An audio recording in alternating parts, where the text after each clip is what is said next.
बाजारों में ये भीड़ खतरे से खाली नहीं है। त्योहार की इस भीड़ में कोरोना वायरस घूम रहा है। घर से निकले तो कोरोना का अटैक हो सकता है।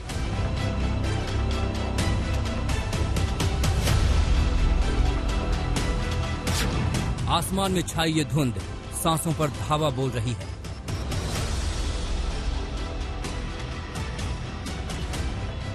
प्रदूषण में कोरोना वायरस और ज्यादा हावी हो रहा है।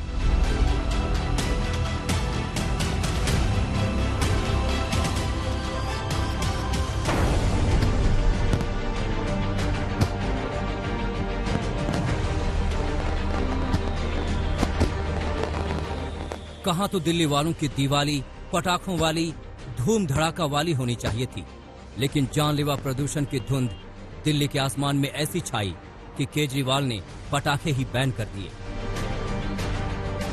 पटाखे बैन हुए तो हुए, दिल्ली वालों ने दिवाली में रंग भरने के लिए बाजारों में धड़ाधड़ शॉपिंग शुरू कर दी। और तस्वीरें आप भी देख रहे हैं, दिल्ली के बाजार कैसे खचाखच भरे हुए हैं। लोग सट सट कर चल रहे हैं, लेकिन यहां कोरोना घुस गया और ऐसा घुसा कि दिल्ली में जैसे कोरोना बम ही फूट गया।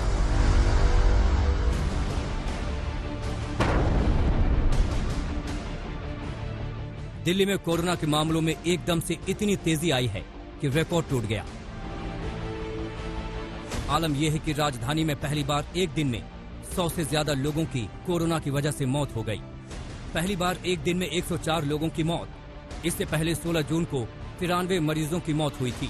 24 घंटे में 7,000 से ज्यादा नए कोरोना मरीज।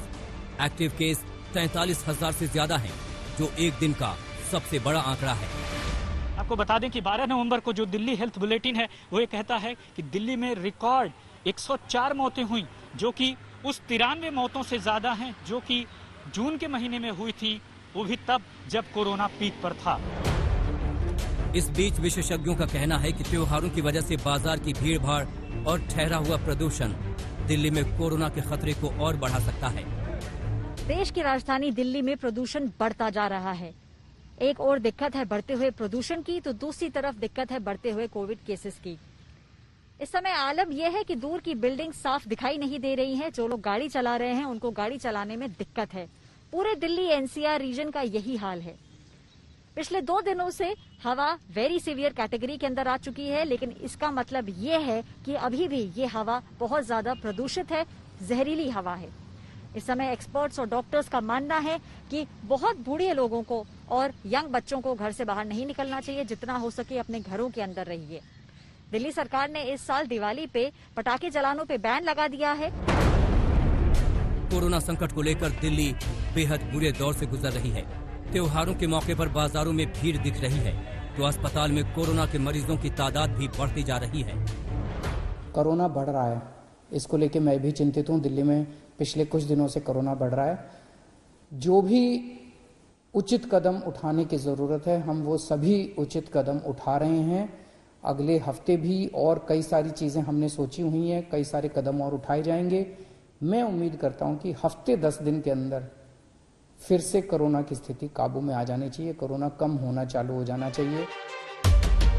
केजरीवाल आश्वासन तो दे रहे हैं, लेकिन आने वाला मौसम और दिवाली के बाद खतरनाक प्रदूषण की भविष्यवाणी दहशत पैदा कर रही है, क्योंकि सर्दियों के साथ कोरोना के मामलों के बढ़ने की चेतावनी दी जा चुकी है। जबकि नवंबर की शुरुआत से जब दिल्ली में प्रदूषण का जहरीला धुआं गहराने लगा, तभी से कोरोना का संकट फिर से बढ़ने लगा। दिल्ली में 1 नवंबर से 11 नवंबर तक कोरोना से 768 लोगों की मौत हो चुकी है। वहीं 1 अक्टूबर से 31 अक्टूबर तक दिल्ली में कोरोना की वजह से जान गंवाने वालों का आंकड़ा 1124 था। 1 सितंबर से 30 सितंबर तक दिल्ली में 917 लोगों की कोरोना से मौत हुई थी। सितंबर के मुकाबले अगस्त में कोरोना से होने वाली मौत का आंकड़ा कम था।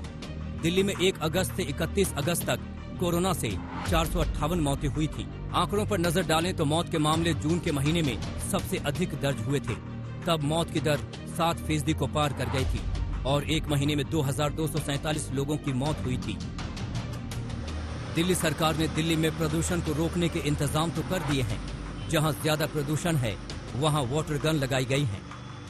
इस वक्त हम लोग ITO पर पुलिस हेडक्वार्टर के बाहर मौजूद हैं और आप देखिए यहाँ पर पानी की बौछार छोड़ी जा रही है। इस तरीके के कई सारी मशीनें जगह जगह पर दिल्ली में लगाई गई हैं ताकि लोगों को थोड़ी राहत मिल सके। लगातार कोशिश है सरकार की तरफ से कि प्रदूषण के स्तर को कंट्रोल किया जाए, क्योंकि AQI 300 के पार है और ऐसे में दिल्ली में सांस लेना खुले में खतरनाक है।